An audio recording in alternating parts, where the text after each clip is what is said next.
2021 ಪರಿಶಿಷ್ಟ ಪಂಗಡ ಕಾಲನಿ ಅಭಿವೃದ್ಧಿಗೆ ನಾನು ಮಾನ್ಯ ಮುಖ್ಯಮಂತ್ರಿಗಳನ್ನು ಕೇಳಲಿಕ್ಕೆ ಇಷ್ಟಪಡ್ತೇನೆ.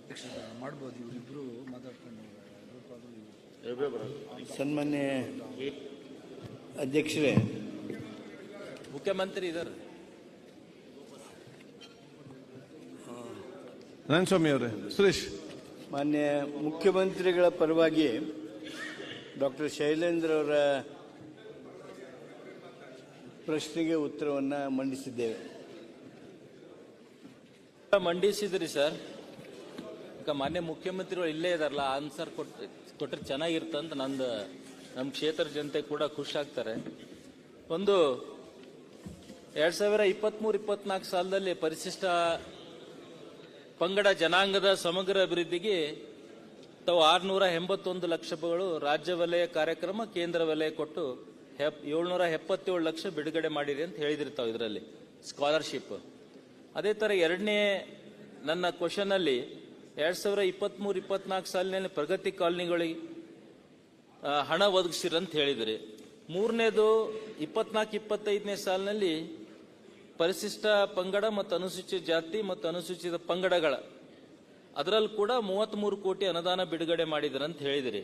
ಬಟ್ ಇದು ತಮಗೆ ಅಧಿಕಾರಿಗಳು ತಪ್ಪು ಮಾಹಿತಿ ಕೊಟ್ಟಿದ್ದಾರೆ. ಯಾವುದೇ 23-24 ಆಗಲಿ 24-25 ಆಗಲಿ ನವಗ್ರಾಮ ಯೋಜನೆ ಆಗಲಿ ಪ್ರಗತಿ ಕಾಲನಿ ಆಗಲಿ ST ಕಾಲನಿ ಡೆವಲಪ್ಮೆಂಟ್ಗೆ ಒಂದು ನಯಾ ಪೈಸಾ ಸರ್ಕಾರದಿಂದ ಬಂದಿಲ್ಲ. ನಾನು ಕೂಡ ಬೀದರ್ ಅಧಿಕಾರಿಗಳ ಜೊತೆ ಮಾತಾಡಿ ನಿರಂತರ ಸಂಪರ್ಕದಲ್ಲಿದ್ದೀನಿ. ಏನು ಸ್ಕಾಲರ್ಶಿಪ್ ಇದೆ ಅದಷ್ಟೇ ಬಿಡುಗಡೆ ಆಗಿದೆ. ಇದ್ಯಾವುದೋ ಡೆವಲಪ್ಮೆಂಟ್ಗೋಸ್ಕರ, ಯಾಕಂದ್ರೆ ಪ್ರತಿ ಕ್ಷೇತ್ರದಲ್ಲಿ ನಮ್ಮಲ್ಲಿ ಕುರುಬ ಜನಾಂಗ ಹಾಗೂ ಕಬ್ಬಲಿಗ ಜನಾಂಗ ಟೋಟಲ್ ಪ್ರತಿ ಕ್ಷೇತ್ರ 40,000 ಜನ ಇದ್ದಾರೆ. ಟೋಟಲ್ 6 ವಿಧಾನಸಭಾ ಕ್ಷೇತ್ರದಲ್ಲಿ ಒಂದು ನಯಾ ಪೈಸೆ ತಾವು ಎಷ್ಟು ರಾಜ್ಯದಲ್ಲಿ 39,000 ಕೋಟಿ ಬಜೆಟ್ ಅಲ್ಲಿ ಮೀಸಲಿಟ್ಟಿರಿ ಅಂತ ಹೇಳ್ತಾರೆ. ಈ ಸಲ 3,900 ಕೋಟಿ ಜಾಸ್ತಿ ಈ ಒಂದು ಸಮಾಜಕ್ಕೆ ನಾವು ಒಂದು ಬಜೆಟ್ ಅಲ್ಲಿ ತಾವು ಮಾಡಿದಿರಿ, ಹೆಚ್ಚಿನವರೇ ಮಾಡಿದಿರಿ ಅಂತ ಹೇಳ್ತೀರಿ. ಬಟ್ ಯಾವುದೇ ಒಂದು 2 ವರ್ಷದಲ್ಲಿ ತಾವು ಮಾತೆತ್ತರೆ ಪರಿಶಿಷ್ಟ ಪಂಗಡ, ಪರಿಶಿಷ್ಟ ಜಾತಿ ಪ್ರಶ್ನೆ ಕೇಳಿ ಪ್ರಶ್ನೆ ಇದರಲ್ಲೇ ಭಾಷಣವ ಇಲ್ಲ, ಇದರಲ್ಲಿ ಯಾವ ದುಡ್ಡು ಬಂದಿಲ್ಲ. ನೀವು ಮುಖ್ಯಮಂತ್ರಿಗೆ ಪ್ರಶ್ನೆ ಏನಾಗ್ಬೇಕು ಕೇಳಿಗ ಸರ್. ಯಾವುದೇ ದುಡ್ಡು ಬಂದಿಲ್ಲ, 2 ವರ್ಷ ಆಯ್ತು. ಈ ಪರಿಶಿಷ್ಟ ಜಾತಿ, ಪರಿಶಿಷ್ಟ ಪಂಗಡ ನಮ್ಮಲ್ಲಿ ಬಹಳ ಗಣನೀಯ ಜನರಿದ್ದಾರೆ ಬೀದರ್ ಜಿಲ್ಲೆಯಲ್ಲಿ. ಅದರಲ್ಲಿ ನಾನು ವಿಶೇಷವಾಗಿ ನನ್ನ ವಿಧಾನಸಭಾ ಕ್ಷೇತ್ರದಲ್ಲಿ ಸುಮಾರು ಒಂದು 50-55 ಸಾವಿರ ಕುರುಬ ಸಮಾಜ ಆಗಲಿ, ಕಬ್ಬಲಿಗ ಸಮಾಜ ಆಗಲಿ, ವಾಲ್ಮೀಕಿ ಸಮಾಜ ಆಗಲಿ ಇದ್ದಾರೆ. ಬಟ್ 2 ವರ್ಷದಲ್ಲಿ ಒಂದು ನಯಾ ಪೈಸಾ ಒಂದು ಕಾಲನಿಯಲ್ಲಿ ಅಭಿವೃದ್ಧಿ ಆಗಿಲ್ಲ, ಒಂದು CC ರೋಡ್ ಆಗಿಲ್ಲ, ಒಂದು ಹೈಮಾಸ್ ಲೈಟ್ ಆಗಿಲ್ಲ. ಮುಖ್ಯಮಂತ್ರಿಗಳಲ್ಲಿ ಗಮನ ಅವ್ರನ್ನ ಹರ್ಸಕ್ಕೆ ಒಂದ್ ಸ್ವಲ್ಪ ಶಾಸಕರನ್ನ ಬಿಡಕ್ಕೆ ಹೇಳಿ. ಮುಖ್ಯಮಂತ್ರಿಗಳದೇ ಪ್ರಶ್ನೆ ಇರೋದ್ರಿಂದ ಅವ್ರ ಆ ಪ್ರಶ್ನೆಗೆ ಗಮನಿಸದಂಗೆ ಎಲ್ಲ MLA ಗಳು ಅಲ್ಲೋಗಿ ನಿಂತ್ಕೊಂಡ್ರೆ ಯಾವ ತರ ಇಲ್ಲಿ ಅವರು ಪಾಪ ಮುಖ್ಯಮಂತ್ರಿಗಳಿಂದನೇ ಉತ್ತರ ಕೇಳಬೇಕು ಅಂತ ಬಯಸ್ತಾ ಇದ್ದಾರೆ ಸದಸ್ಯರು. ಆಯ್ತು ಸರ್, ಅದು ಉತ್ತರ ಕೊಟ್ರೆ, ಯಾಕಂದ್ರೆ ಇನ್ನೊಂದು ಮಾತು ಹೇಳ್ತೀನಿ. ಈಗ ಪ್ರತಿಷ್ಠಿತ ಸ್ಕೂಲ್ ಸೇರ್ಪಡೆ ಅಂತ 5ನೇ ಹಿಡಿದು 6ನೇವರೆಗೆ ಪ್ರತಿಷ್ಠಿತ ಸ್ಕೂಲ್ಗಳಿಗೆ ಸೇರ್ಪಡೆ ಇರುತ್ತೆ. ಸುಮಾರು ಒಂದು 400 ಅಪ್ಲಿಕೇಶನ್ ಬೀಳುತ್ತೆ. ಅದರಲ್ಲಿ ಓನ್ಲಿ 35 ಸೀಟ್ ಅಷ್ಟೇ ಸರ್ಕಾರದಿಂದ ರಿಸರ್ವ್ ಇದೆ. ಅದರಲ್ಲಿ 35 ಜನನೇ, ಇಷ್ಟೊಂದು ಜನಸಂಖ್ಯೆ ಇದ್ರು ಕೂಡ 35 ಜನರಿಗೆ ತಾವು ಸೇರ್ಪಡೆ ಕೂಡ ಎಲ್ಲಿ ನ್ಯಾಯ ಇದು? ಮತ್ತೆ 50,000 ಅಷ್ಟೇ ಸರ್ಕಾರದಿಂದ ಪ್ರೋತ್ಸಾಹಧನ ಸಿಗುತ್ತೆ. ಈಗ ಅನುದಾನ ಸಂಬಂಧ ಕೇಳ್ತಾ ಇದ್ರಿ. ಹೌದು, ಆಯ್ತು ಕೇಳೀಗ. ನಿಮ್ಗೆ ಏನು ಬರ್ಲಿಲ್ಲ? ಒಟ್ಟು ಜಿಲ್ಲೆಗೆ ಬರ್ಲಿಲ್ಲ ಸರ್. ಆಯ್ತು, ಎಷ್ಟು ಬೇಕು ನಿಮ್ಗೆ? ಅವ್ರು ಎಷ್ಟು ಕೊಡ್ತಾರೆ, ಎಷ್ಟು ಕೊಟ್ಟರೆ ಅಂತಾರೆ ಯಾರ ಶಾಸಕರು. ಅವ್ರಿಗೇನು ಅನುದಾನ ಬರ್ಲಿಲ್ಲ. ಮುಖ್ಯಮಂತ್ರಿ ನಾನು ವಿನಂತಿ ಮಾಡ್ಕೋತೀನಿ, ಮಾನ್ಯ ಅಧ್ಯಕ್ಷರು, ಮುಖ್ಯಮಂತ್ರಿಗಳಿದ್ದಾರೆ, ಅದೇ ಸಂಬಂಧಪಟ್ಟ ಮಂತ್ರಿ ಇದ್ದಾರೆ, ಫಿನಾನ್ಸ್ ಮಿನಿಸ್ಟರ್ ಇದ್ದಾರೆ. ಸನ್ಮಾನ್ಯ ಅಧ್ಯಕ್ಷರೇ, ಸನ್ಮಾನ್ಯ ಬೆಲ್ದಾಳಿ ಅವರು ನೀವು ಉತ್ತರ ಗಮನಿಸಿದ್ದೀರಿ. ಗಮನಿಸಿನ್ ಸರ್. ನಮಗೆ ಗೊತ್ತಿದ್ದಾಗೆ ತಮ್ಮದೇ ಪ್ರಶ್ನೆ 2024-25 ಬಿಡುಗಡೆಯಾದ ಮೊತ್ತ 19,76,000. 23-24ರಲ್ಲಿ ಒಟ್ಟು 707 ಲಕ್ಷ. ಅದರೊಳಗೆ 26 ಲಕ್ಷ ಶಾಲಾ ಶುಲ್ಕ ಹಾಗೂ ನಿರ್ವಹಣಾ ವೆಚ್ಚಕ್ಕಾಗಿ 26,25,000 ಬಿಡುಗಡೆ ಆಗಿದೆ. 24-25ರಲ್ಲಿ ಮೊದಲನೇ ಕಂತಿನೊಳಗೆ ಬಿಡುಗಡೆಯಾಗಿದ್ದು 19 ಲಕ್ಷ ಇದೆ.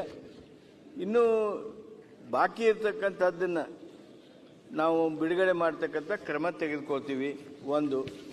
ಎರಡನೇದು, ನಿಮ್ಮ ಕ್ಷೇತ್ರದಲ್ಲಿ ಈ ಹಣ ಬಿಡುಗಡೆ ಆಗಿಲ್ಲ, 23-24 ಬಿಡುಗಡೆ ಆಗಿಲ್ಲ ಅನ್ನುವಂಥ ಅನುಮಾನವನ್ನು ವ್ಯಕ್ತ ಮಾಡಿದಿರಿ.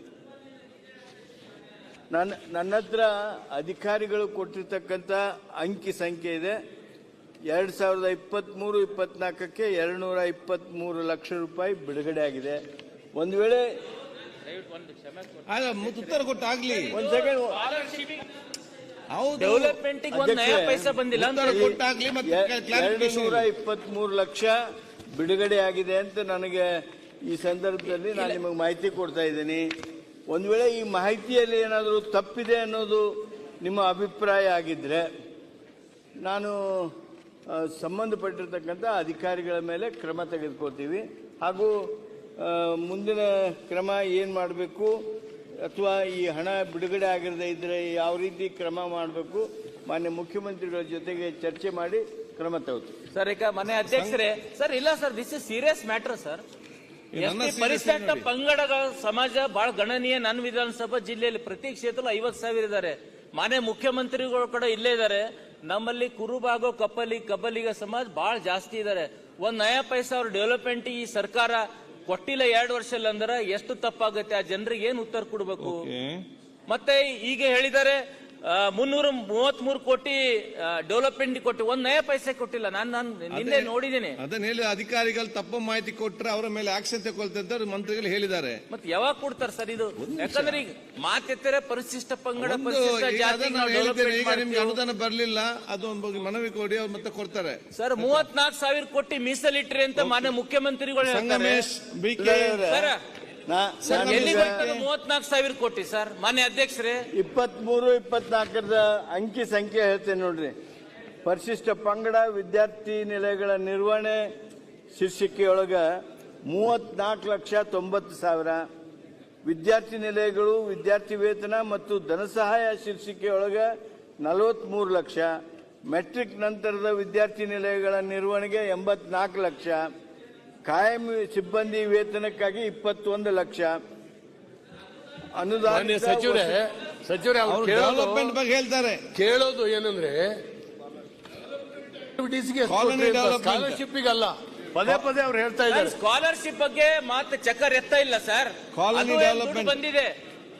ಕಾಲೋನಿ ಡೆವಲಪ್ಮೆಂಟ್ ಬಗ್ಗೆ ಇಷ್ಟು ಖರಾಬ್ ಆಗಿದೆ. 2 ವರ್ಷ ಆಯ್ತು, ಒಂದು ಅನುದಾನ ನಮ್ದು ಯಾರು ಶಾಸಕರಿಗೆ ಬಂದಿಲ್ಲ.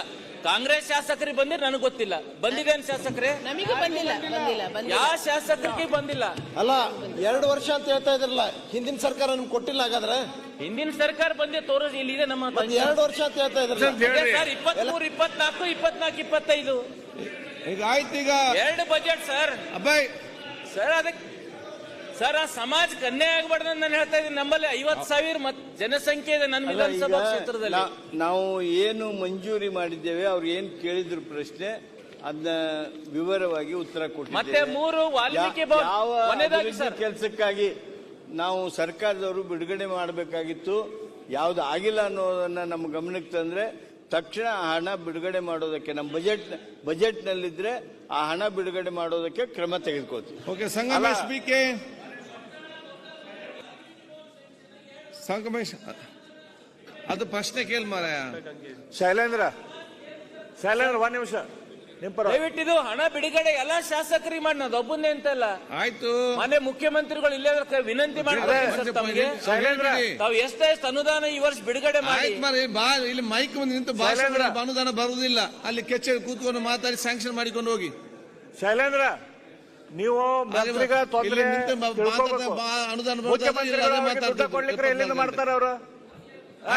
ಹೇಳ್ತಾರೆ ಹಂಗ ಒಬ್ಬರಿಗೂ ಪ್ರಶ್ನೋತ್ತರ ಬಿಡಿ, ಮುಂದೆ ಹೋಗ್ಲಿ, ಆಮೇಲೆ ಮಾತಾಡುವಂತೆ ಪ್ರಶ್ನೋತ್ತರ ಮುಗಿಸಿ.